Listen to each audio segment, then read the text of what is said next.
Hello everyone. I wanted to make a video today. It is Thursday, May 28th. I'm going to be in the Old Testament. I'm going to be in Jeremiah 18. I'm going to read verses 1 through 4 in the King James Version of the Bible. That don't ever hear this much. I might have heard it preached a time or two, not very much, but no matter. I think there's a good lesson in here, and that's why I'm coming to you with it. And this says, the word which came to Jeremiah from the Lord, saying, Arise, go down to the potter's house, and there I will cause thee to hear my words. Then I went down to the potter's house, and behold, he wrought a work on the wheels. And the vessel that he made of clay was marred in the hand of the potter. So he made it again, another vessel, as it seemed good to the potter to make. He had a choice. He could make it again, or he could scrap it, I guess, or whatever. But he chose to make it again. And it's like he did for me before I received salvation. I'm completely different now. I'm a different man. I'm a new man. That was the old man. The last 30 years, I've been in the way, had salvation for 43, but the last 30 years or so, it's just been a blur, hadn't it? Hadn't it for you? I know it has for me. I can see the difference in 30 years and now, and so many different things, and the way I can get around my children. They got families of their own, and even their children has got families. So it's was not any of that 30 years ago. So now I've got 4 grandkids and 3 great grandkids, 2 children. It's just really been something.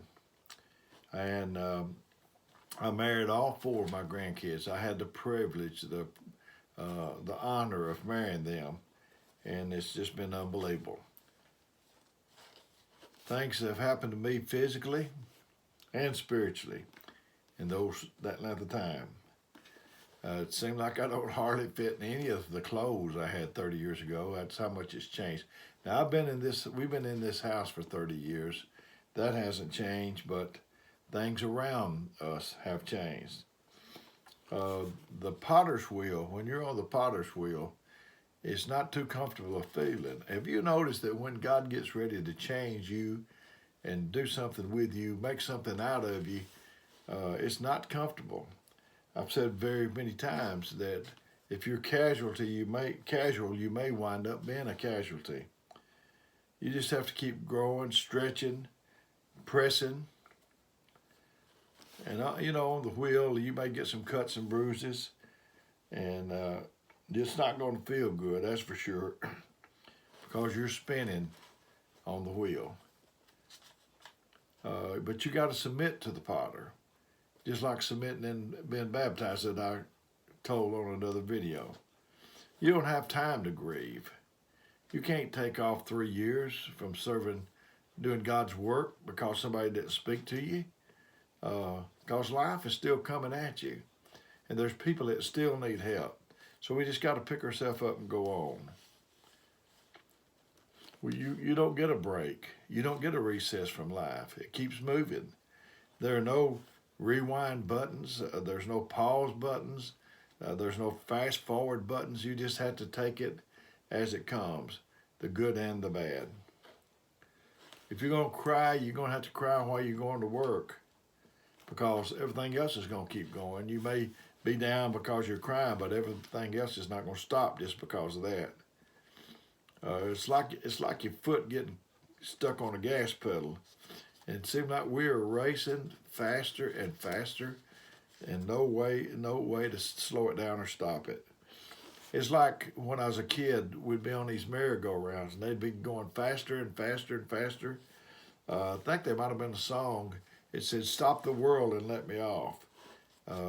You feel like that sometimes. I feel like that many times, that I feel like just telling the world, just stop, let me off a little bit. This is insanity, the way this thing's moving. That's one thing about the coronavirus. I didn't like it. I still don't like it. but it did cause us to slow down and reflect. And so that part I liked about it. That's about the only part. You know, we can do complicated things like send a man to the moon, and they built computers. Last 30 years, a lot of that's advanced computers, cell phones. And but we can do the complicated things, but it seems like we can't do the simple things like relax, sleep, or things like that because we're on the wheel. Didn't we just celebrate the new year coming in, and now it's almost half gone? I said it's May 28th, 2020. Does it feel like the clay on the wheel? Life's a vapor. I mean, this thing is fast, poof, and it's gone. It's like I told about my friend.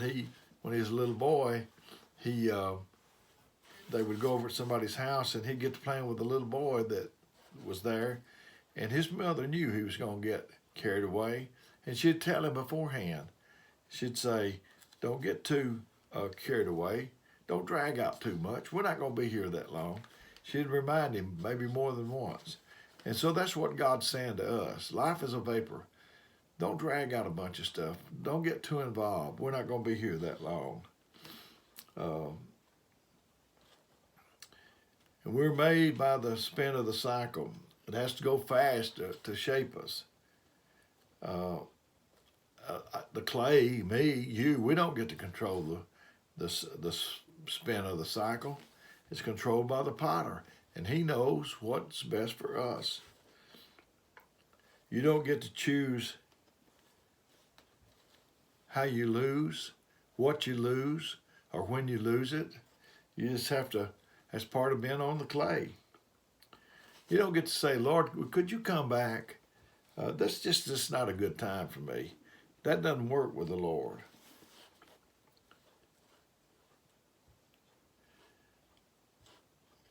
After God threw me on the wheel, got me on the wheel, and molded me, I came out a new man. I'm not the same man. I know he's wearing my clothes and living in this house, but it's not the same man that it was 43 years ago. He parks in my garage, but he's got a new attitude. They still call me by the same name, but I'm not that guy. I thank God that when he saw me broken, that he didn't discard me, scrap me, and think I wasn't worth his investment. Sometimes, Lord, you and I are the only ones that really know how marred I was. God just made me as it seemed good to him. He didn't ask me, consult with me, counsel with me, or you. He just did it, and I'm glad that he did. God doesn't need my vote to bless you, and he doesn't need your vote to bless me. And even when some may have voted against you or voted against me, he raised me up anyway, blessed me anyway. You and my vote doesn't count in his counsel. The clay tries to complain to the potter, "It's not fair, my daddy didn't love me." But I'm nothing if the potter doesn't get a hold of me. It's just that simple. The potter's not trying to punish you but to transition you and to change you. Just keep spinning on the wheel. God's got a plan for you. He's not just doing this for nothing. If the Bible says if you seek to save your life, then you lose it. But if you're willing to lose it, you can save it. Just be consistent while God's got you on the wheel. The potter is trying to teach you to be consistent. The reason you can't be consistent is like another video I did, is what I preached last night, is your moods. You're controlled by your moods. Just as soon as we get used to you being amazing, your mood switches on us and you change. You keep asking God to bless something that God cannot trust. You keep operating how you feel. I'm married to Melinda, 52 years. Glad of it. Had a great life. But I want to be consistent on the good days that she and I have and on the bad days. People sometimes go to church, but they're not really in it. They don't participate. They just look at it. Are you just good when God's looking? He's looking all the time. Are you just good when I'm looking? And sometimes it seems that we come to church always looking for what we can get, never considering that there may be something that we can give.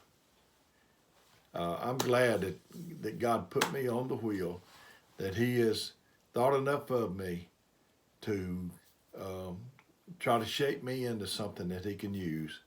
It's painful sometimes. It's not easy, but it's necessary. If you'll just submit to Him, He will make you a vessel unto honor. So I think this is where I need to leave off today. May God bless you. I'm praying for all of us.